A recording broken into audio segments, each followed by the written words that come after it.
Hare Krishna. Thank you प्रभु। ऐसा बताया गया है हमको कि आपने दीक्षा लिया है, तो क्यों लिया है हमको समझ में आना चाहिए, और समझ में आ गया है तो सबको बताना है। तो मुझे कितना समझ में आ गया है मुझे पता नहीं, लेकिन आपको कितना समझ में आ गया आएगा ये बाद में पता चलेगा आपसे जब इंटरेक्ट करूँगा। तो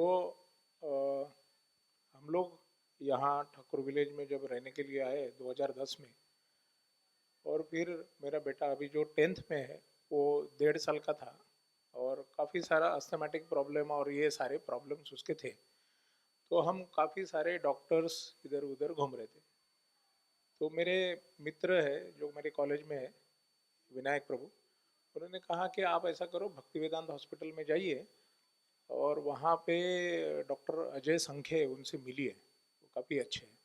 तो हम जिसने बताया वो डॉक्टर के पास जाते थे, तो उनके पास भी गए।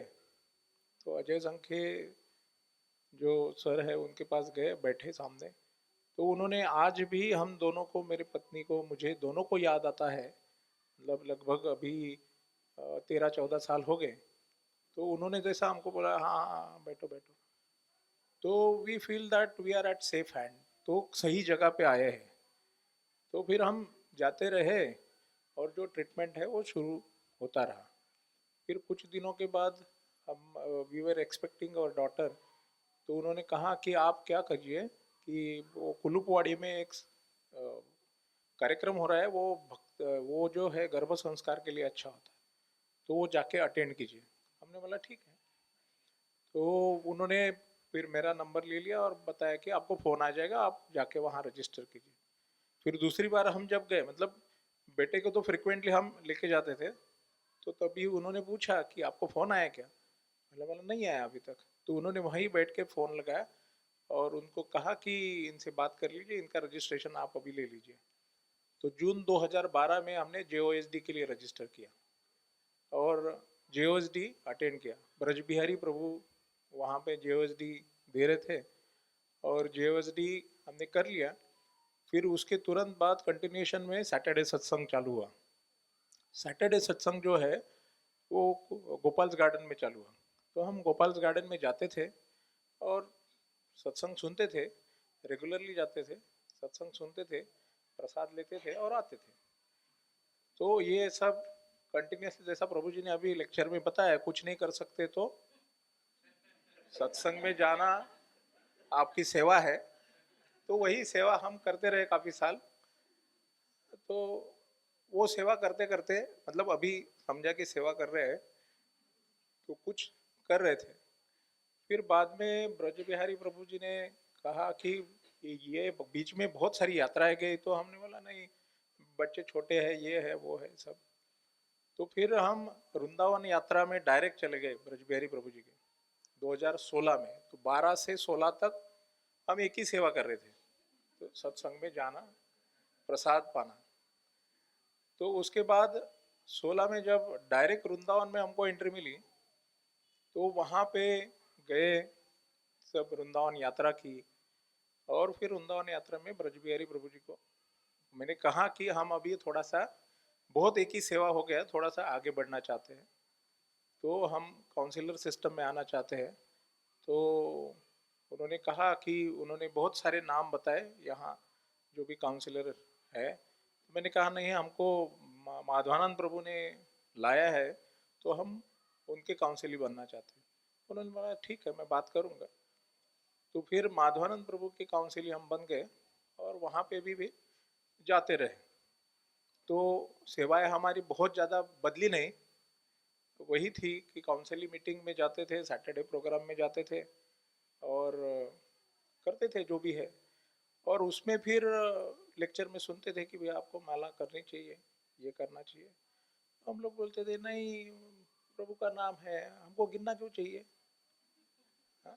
हम क्यों लिमिट करें भाई, आप माला करके गिनते हैं ना, तो वो लिमिट हो जाता है। तो ऐसा नहीं करना चाहिए, हमेशा ही लेना चाहिए। हाँ, लेते रहते हैं हम। तो फिर ब्रज बिहारी प्रभु ने वही एक लेक्चर में मुझे बताया, मुझे मतलब सबको ही, कि कैसा है। तो उन्होंने एक स्टोरी बताई कि ऐसा ही मुझे ऐसा लगा कि मेरी स्टोरी वो बता रहे हैं। वो बोल रहे कि ऐसा एक व्यक्ति था, वो बोलता था नहीं, लिमिट क्यों करना चाहिए, प्रभु का नाम हमेशा ही लेना चाहिए। तो उसको किसी ने बोला, साधु ने, कि आप ठीक है, मुझे कल आके बोलो कि आपने कितने बार भगवान का नाम लिया है। वो बोले मैं तो निरंतर ही लेते रहता हूँ। वो बोले ठीक है, कोई बात नहीं, आज से हम टेस्ट करते हैं कि कल आप आके बताओ। तो फिर दूसरे दिन उसको मिले और पूछा कि कितने बार लिया। वो बोला नहीं, कल मैं ना थोड़ा बिजी था तो नहीं ले पाया, तो कल और ले लूंगा। तो फिर ऐसा उसको बोला कि कैसा है कि आप कभी नहीं ले पाएंगे। हम जो माला करते हैं वो डिसिप्लिन के लिए, एक हमको शिस्तबद्ध तरीके से हम कुछ समय भगवान का नाम, क्योंकि हरि कीर्तन हमको करना चाहिए, भगवान का सानिध्य जो हरि नाम है वो लेना चाहिए, क्योंकि वो युग धर्म है। तो आप ये जो माला दी है, ये आप अनलिमिटेड नाम ले सकते हो, लेकिन आपकी उतनी क्षमता नहीं है। तो इसीलिए आपको जितनी होती है आप एक दो माला कीजिए, फिर बताइए। तो उससे भी हम लोग कैसे है कि इंटेलेक्चुअल लोग हैं ना, जल्दी सुधरते नहीं हैं। जो अपने आप को बहुत अ, मानते हैं कि मैं बहुत पढ़ा लिखा हूँ, तो वो एक किसी से बोलने से सुधरते नहीं है। तो फिर उनको पता चला कि ये थोड़े उतने जल्दी सुधरने वाले नहीं हैं। तो उन्होंने एक डिवोटी को बताया कि इनको जरा सुधारो, जरा इनको बताओ कैसा करना चाहिए। तो अ, हमको अल्टरनेट डे फोन करते थे डिवोटी, मयूरवाणी प्रभु। वो फोन करके पूछते थे, प्रभु जी माला किया? और माता जी मेरी पत्नी को करते थे। हम बोलते नहीं, आज नहीं किया, कल से करेंगे। तो हमारे पास कैसा है कि न करने के हजारों कारण होते हैं। तो लगभग 1000 कारण तो हमने दिए होंगे कि क्यों नहीं कर रहे। तो जब 1000 कारण खत्म हो गए तो पहला वापस से शुरू करने के लिए हमको भी थोड़ी लज्जा है कि अरे कुछ तो भी करना चाहिए। अभी इतने सारे जो कारण है वो खत्म हो गए, अभी कुछ ना कुछ हमको करना चाहिए। तो फिर करने लगे, हाँ करते, आज एक करेंगे, दो करेंगे, ऐसा करते करते धक्का मार मार के तो हम धक्का प्लेट वाले जो है वैसे ड्यूटी है। फिर वहाँ पे आगे फिर करने लगे माला। और कभी करते थे, कभी ठीक है नहीं करते थे, हाँ बिजी है, बहुत काम है। तो ऐसा करते करते आगे बढ़ रहे थे, आगे आगे जा रहे थे। तो फिर कांग्रीगेशन में एक ही सीखा कि यहाँ आप भक्तों के साथ अगर रहेंगे तो हमारी जो भी स्थिति है, हमको लगे अच्छा, जैसा काफ़ी सारी माताजी लोग हैं, वो रोज घर में प्रसाद बनता है, रोज कुकिंग करते हैं, उनको अच्छा लगा तो भी बनती है, करने की इच्छा ना हो तो भी बनती है। तो वही फिर हमने सीखा कि भाई माला करने की इच्छा है तो भी करनी है, नहीं है तो भी करनी है, तो अच्छे से करो। तो कोशिश करते हैं करने की। तो इसके तरह आगे आगे बढ़ते रहे। और एक दिन जब हम वहाँ से वापस आए वृंदावन से, तो वहाँ से वापस आने के बाद हम लोग गोवर्धन हिल को विलेज गए। मतलब यहाँ से यहाँ उतना भी हम लोग गए नहीं थे। तो फिर यही दिसंबर का महीना था। तो मेरे मित्र, उनका परिवार, मेरा परिवार, हम गए वहाँ पे। और हमारा सौभाग्य यह था कि परम पूजनीय राधानाथ स्वामी महाराज सामने खड़े थे और किसी दो लोगों से बात कर रहे थे। तो उन्होंने बोला, अरे महाराज है, जाइए बात कीजिए आप। मैं बोला मैं क्या बात करूं? उन्होंने बोला कुछ भी कीजिए जो आपको लगे। हाँ ठीक है। तो अभी उनका बात हो गया, गौरांग प्रभु थे, उनका बात हो गया और चले गए। महाराज अकेले थे, हम 4 लोग थे, मेरी पत्नी, मैं, मेरे 2 बच्चे, प्रभु जी, उनकी पत्नी और उनके 2 बच्चे, हम ही थे, बाकी और महाराज थे खड़े। तो मैंने जाके महाराज को बोला कि महाराज, हम अभी वृंदावन से आए और यहाँ पे जो सब गोवर्धन इको विलेज में है, तो वो वृंदावन की याद दिलाता है। बहुत अच्छा यहाँ पे वातावरण है, बहुत अच्छे मंदिर है, ऐसा कुछ तो भी मैंने बोला, अभी कुछ तो बोलना है। तो महाराज ने फिर हंसी से मेरे तरफ देखा और पूछा कि डू यू फील कनेक्टेड? तो मैंने मुंडी तो हिलाई, हाँ हाँ हाँ, कनेक्ट हो गया मैं। लेकिन अभी समझ में आता है कि ऐसा ही मुंडी हिलाने से कनेक्ट नहीं होते हम, उसके लिए कुछ तो भी करना पड़ेगा। तो महाराज ने अपने लेक्चर में और यहाँ पे बैठ के कनेक्ट होना है तो कनेक्शन हमको एस्टेब्लिश करना पड़ेगा, तो वो भक्तों के माध्यम से ही होगा।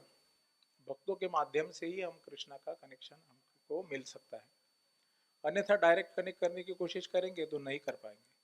तो भक्तों का संग जो है वह अत्यंत महत्वपूर्ण है। ये समझ में कब आया, जब हम दीक्षा के लिए गए और वहाँ पे लाइन में खड़े रहे। एक दिन में काफ़ी सारे भक्तों की दीक्षा होती है, तो वहाँ जो आपको एंट्री देते हैं अंदर प्रोसेस के लिए, तो पहला प्रश्न आपको पूछते हैं कि आपके काउंसलर का नाम क्या है। तो वो हिसाब से आपका नाम है कि नहीं वो देखते हैं। तो वहाँ भी समझ में आया कि हमारा कोई महत्व नहीं है, हमारे जो काउंसलर है जिन्होंने हमारे मार्गदर्शन किया है, जो वैष्णव की कृपा से हम वहाँ पे पहुँचे हैं, उनकी कृपा से ही आगे जाएंगे। उनकी कृपा से हमको गुरु मिले हैं और गुरु की कृपा से ही हम आगे जाएंगे। तो ये निरंतर याद करने की कोशिश करते हैं कि भक्तों का संग जो है और भक्तों की कृपा जो है वही हमको आगे लेके जाएगी, और उनकी कृपा से ही धीरे धीरे धीरे धीरे हम आगे बढ़ने की कोशिश करेंगे। ऐसे ही जो भक्त है, एक दो भक्तों का अनुभव बताऊंगा।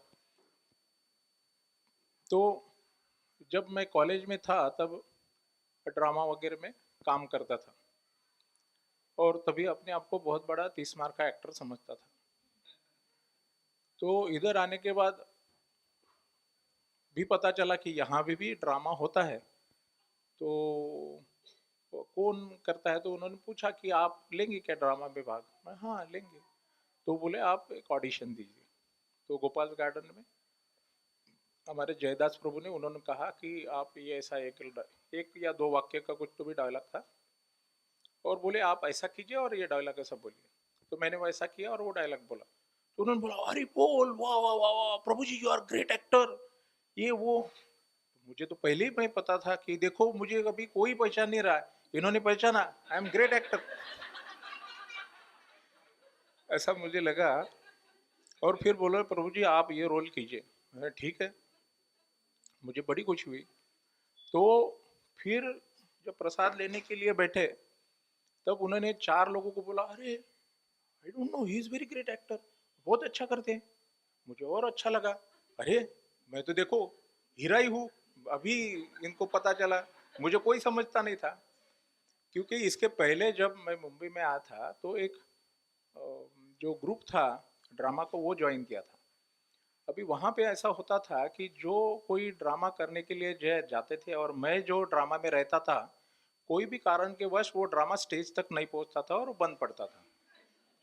तो वो सब लोग बोलते हैं इसको मत लो, ये पनौती है। तो यहाँ आने के बाद पता चला कि देखो कितना ये। फिर जब ड्रामा शुरू हुआ, प्रैक्टिस शुरू हुआ, लोगों को देखा, फिर मुझे पता चला कि मेरे से भी बहुत दिग्गज दिग्गज ग्रेट एक्टर है। तो मुझे ऐसा लगा कि मुझे इन्होंने ऐसा क्यों बोला कि you are so great actor. तो फिर धीरे धीरे समझ में लगा कि ये डिवोटी लोग जो है ना, ये वैष्णव है, ये ऐसे ही रहते हैं। ये आपको ये आपको इतना इतना स्फूर्ति देंगे, इतना आपको एनकरेज करेंगे, सो दैट एन केन प्रकारेण किसी भी तरीके से आप गुरु के, कृष्णा के करीब आए, और वैष्णवों के जो संग है वो आपको मिले। तो इसके लिए ये आपको एनकरेज करते रहते हैं। और फिर बाद में जब हमको पता चला कि कैसे कैसे तरीके से ये जो भक्त है ड्रामा में आते हैं या कोई भी सेवा है, वो सेवा करने का क्या मूड है, कौन से मूड से आते हैं। अभी राधा रानी माता जी का नाम लिया, जो प्रभु जी है, उनकी सिस्टर, उनका नाम राधा रानी माता जी है, वो भी एक ड्रामा में थी। तो उन्होंने जिस तरीका से वो ड्रामा का प्रैक्टिस शुरू करने के पहले प्रेयर करती थी, और जो रोल उनको मिला था वो रोल में दे आर प्रेइंग कि हमारी कोई योग्यता नहीं है। रामायण का या कोई भी पास टाइम्स का हम ड्रामा करते तो उसमें भक्त कहते हैं कि यह पात्र में जाने की हमारी कोई योग्यता नहीं है, लेकिन भक्तों को, गुरु महाराज को उनकी सुख के लिए, उनकी मनोरंजन के लिए, उनको कृष्णा के और करीब जाने के लिए हम ये करने की कोशिश कर रहे हैं। तो इसमें भगवान आप हमारी सहायता कीजिए, कृष्ण हमारी सहायता कीजिए। तो ये मूड देखकर, उनका जो मूड रहता है वो देखकर हम सोचते हैं कि हमको ऐसा बनना चाहिए।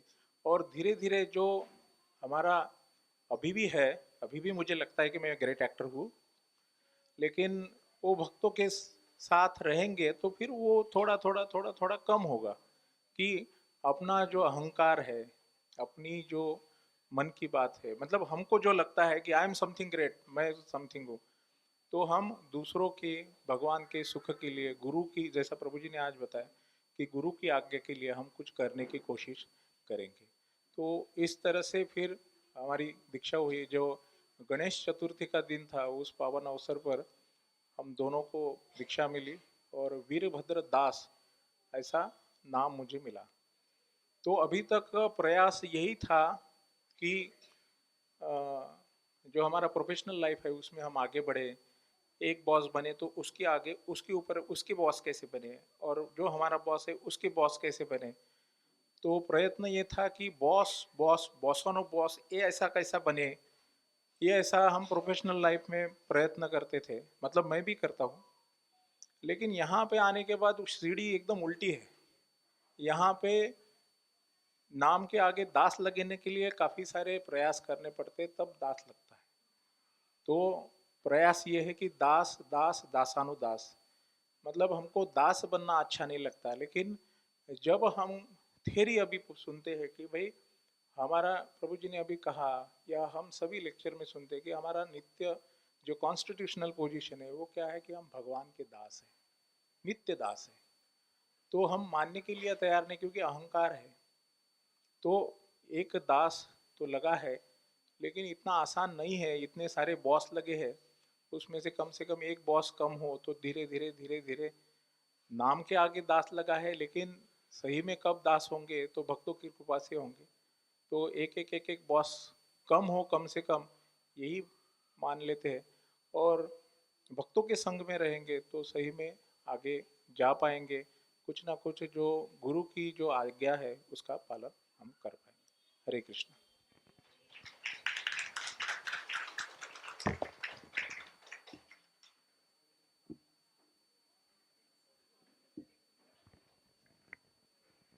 थैंक यू प्रभु जी, आपका रिलेशन बताने के लिए। अब मैं वेदवती माता जी को इनवाइट करता हूँ आप उनका रिलेशन बताने के लिए।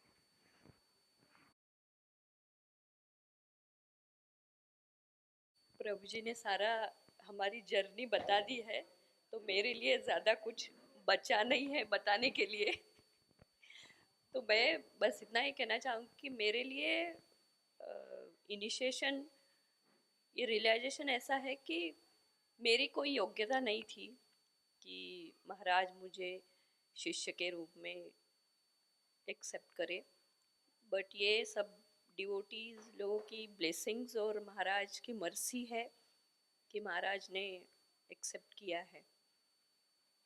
और दूसरा, मुझे ये लगता है कि इनिशिएशन मतलब ये नहीं है कि मैं बहुत बड़ी कुछ बन गई हूँ, नाम मिल गया है, डिवोटीज बहुत रिस्पेक्ट देते हैं और बोलते हैं माता जी आप तो बहुत ये हो, मिल गया, ऐसा ऐसा कुछ नहीं है मेरे लिए।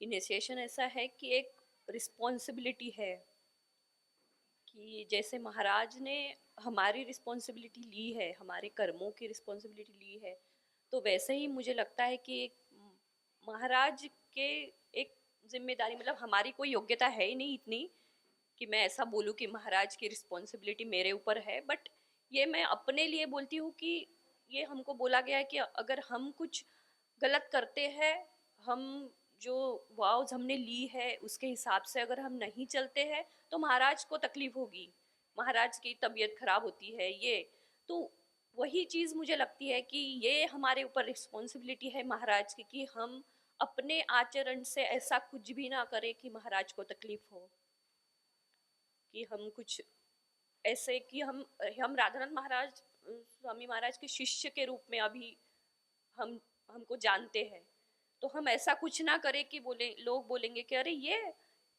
महाराज के शिष्य और ऐसे। तो ये एक हमारे ऊपर रिस्पॉन्सिबिलिटी है, ऐसा मुझे लगता है। और ये भी बताया गया कि महाराज को अपने हर एक शिष्य के लिए यहाँ पे आना है। जब तक उनके लास्ट शिष्य नहीं पहुंच जाते भगवान के घर, तब तक उनको आना है, उनको लेके जाने के लिए। तो मुझे ये भी एक लगता है कि हमको हमारी साधना, हमारी भक्ति ऐसी करनी है कि हमारे लिए महाराज को तकलीफ लेके फिर ना यहाँ आना पड़े। तो यही मेरे लिए रियलाइजेशन है इनिशिएशन का। तो मैं अपने आप को तो ऐसी योग्य समझती नहीं हूँ कि महाराज सच में मुझे शिष्य के रूप में एक्सेप्ट करे, लेकिन ठीक है, महाराज की मर्जी हुई है। I am very much grateful to Maharaj and all the devotees, their blessings. Thank you so much.